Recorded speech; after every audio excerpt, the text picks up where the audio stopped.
అందరికీ praise the lord. నేను మత్తయి సువార్త 1వ అధ్యాయము 2వ అధ్యాయము అబ్రహాము కుమారుడగు దావీదు కుమారుడైన యేసుక్రీస్తు వంశావళి. అబ్రహాము ఇస్సాకును కనెను, ఇస్సాకు యాకోబును కనెను, యాకోబు యూదాను అతని అన్నదమ్ములను కనెను, యూద తామారునందు పేరేసును జేరాహును కనెను, పేరేసు హెస్రోమును కనెను, హెస్రోము ఆరామును కనెను, ఆరాము అమ్మీనాదాబును కనెను, అమ్మీనాదాబు నయస్సోను కనెను, నయస్సోను షెల్మానును కనెను, షెల్మాను రహాబునందు బోయాజును కనెను, బోయాజు రూతునందు ఓబేదును కనెను, ఓబేదు యెషయిని కనెను, యెషయి రాజైన దావీదును కనెను.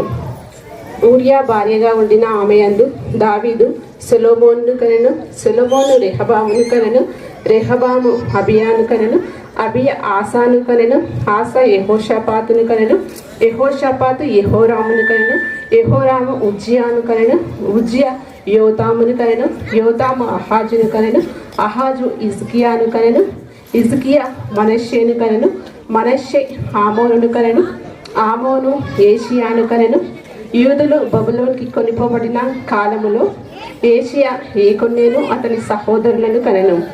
బబులోనికి కొనిపోబడిన తర్వాత ఏకొన్నే షేల్తీయేలును కనెను, షేల్తీయేలు జెరుబ్బేలును కనెను, జెరుబ్బేలు అబీహూదును కనెను, అబీహూదు ఎలియాకీమును కనెను, ఎలియాకీము ఆజోరును కనెను, ఆజోరు సాదోకును కనెను, సాదోకు ఆకీమును కనెను, ఆకీము ఎలీహూదును కనెను, ఎలీహూదు ఎలియాజరును కనెను, ఎలియాజరు మత్తానును కనెను, మత్తాను యాకోబును కనెను, యాకోబు మరియ భర్త అయిన యోసేపును కనెను, ఆమె యందు క్రీస్తు అనబడిన యేసు పుట్టెను. ఇట్లు అబ్రహాము మొదలుకొని దావీదు వరకు తరములన్నీ 14 తరములు, దావీదు మొదలుకొని యూదులు బబులోనికి కొనుక్కోబడే కాలము వరకు 14 తరములు, బబులోనికి కొనిపోబడినది మొదలుకొని క్రీస్తు వరకు 14 తరములు. యేసుక్రీస్తు జనన విధానం ఎట్లనగా, ఆయన తల్లి అయిన మరియ యోసేపునకు ప్రదానము చేయబడిన తర్వాత వారు ఏకము కాకమునుపు ఆమె పరిశుద్ధాత్మ వలన గర్భవతి అయి ఉండెను. ఆమె భర్త అయిన యోసేపు నీతిమంతుడై ఉండి ఆమెను అవమానపరచనొల్లక ఆమెను రహస్యముగా విడనాడ ఉద్దేశించెను.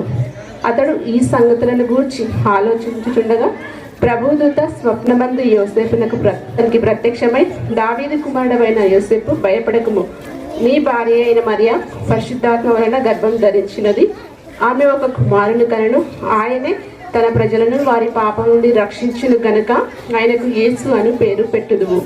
ఇదిగో కన్యక గర్భవతి అయి కుమారుని కనెను, ఆయనకు ఇమ్మానుయేలు అని పేరు పెట్టుదువు అని ప్రభు ప్రవక్త ద్వారా సెలవిచ్చిన మాట నెరవేరినట్లు ఇదంతా జరిగెను. ఇమ్మానుయేలు అని పేరునకు భాషాంతరమున దేవుడు మనకు తోడు అని అర్థము.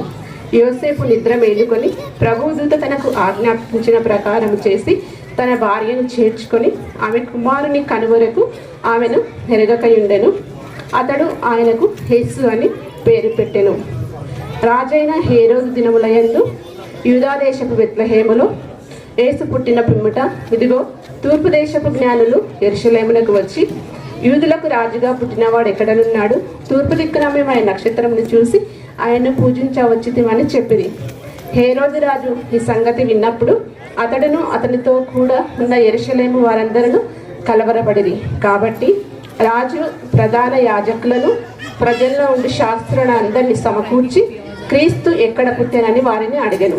అందుకు వారు, యూదయా బెత్లెహేములోనే, ఎలా అనగా, యూదాదేశపు బెత్లెహేమా, నీవు యూదా ప్రధానంలో ఎంత మాత్రమునో అల్పమైన దానవు కావు, ఇశ్రాయేలును నా ప్రజలను పరిపాలించు అధిపతి నీలో నుండి వచ్చును అని ప్రవక్త ద్వారా వ్రాయబడి ఉన్నదనేది. అంతటా హేరోదు జ్ఞానులను రహస్యముగా పిలిపించి ఆ నక్షత్రము కనబడిన కాలమును వారి చేత పరిష్కారముగా తెలుసుకొని, మీరు వెళ్ళి ఆ శిశువు విషయమై జాగ్రత్తగా విచారించి తెలుసుకోగానే నేనును వచ్చి ఆయన పూజించినట్లు నాకు వర్తమానం తెండని చెప్పి వారిని బెత్లెహేమునకు పంపెను. వారు రాజమాట విని బయలుదేరిపోచుండగా, ఇదిగో తూర్పు దేశంలో వారు చూసిన నక్షత్రము ఆ శిశువు ఉండిన చోటు మీదికి వచ్చి నిలిచి వరకు వారికి ముందుగా నడిచెను. వారు ఆ నక్షత్రమును చూసి అత్యానంద భరితులై ఇంటిలోనికి వచ్చి తల్లి అయిన మరియను శిశువును చూసి సాగిలపడి ఆయనను పూజించి తమ పెట్టెలు విప్పి బంగారమును సాంబ్రాన్ని బోలామును ఆయనకు కానుకలుగా సమర్పించిరి. తర్వాత వారు హేరోదు వద్దకు వెళ్ళవద్దని స్వప్నమందు దేవుని చేత బోధింపబడిన వారై మరియొక మార్గమున తమ దేశమునకు తిరిగి వెళ్ళిరి. వారు వెళ్ళిన తర్వాత ప్రభుదూత స్వప్నమందు యోసేపునకు ప్రత్యక్షమై, హేరోదు రాజు శిశువును సంహరించవలనని వెదకబోచున్నాడు గనుక నీవు లేచి శిశువును తల్లిని తోడుకొని ఐగుప్తు దేశమునకు పారిపోయి నేను నీతో చెప్పు దినము వరకు అక్కడనే ఉండమని అతనితో చెప్పెను. అప్పుడు అతడు లేచి రాత్రివేళ శిశువును తల్లిని తోడుకొని ఐగుప్తుకు వెళ్ళి ఐగుప్తులో నుండి నా కుమారుని పిలిచితిని అని ప్రభువు సెలవిచ్చిన మాట నెరవేరినట్లు ఇలాగూ జరిగాను. జ్ఞానులు తనను అపహసించిరని హేరోదు గ్రహించి అత్యాగ్రహము తెచ్చుకొని జ్ఞానుల వలన వివరముగా తెలుసుకున్న కాలమును బట్టి బెత్లహేములోను దాని సకల ప్రాంతములలోనూ 2 సంవత్సరములు మొదలుకొని తక్కువ వయసు గల మగపిల్లలందరినీ వధించెను. అందుచేత రామాలో అంగలార్పు వినబడెను, ఏడుపును మహారోదన ధ్వని కలిగెను అని ప్రవక్త అయిన ఇర్మియా ద్వారా చెప్పబడిన వాక్యము నెరవేరెను. హేరోదు చనిపోయిన తర్వాత ప్రభుదూత ఐగుప్తులో యోసేపునకు ప్రత్యక్షమై, శిశువును చంపజూచి వారు చనిపోయేది కనుక నీవు లేచి ఇశ్రాయేలు దేశమునకు వెళ్ళుమని చెప్పెను.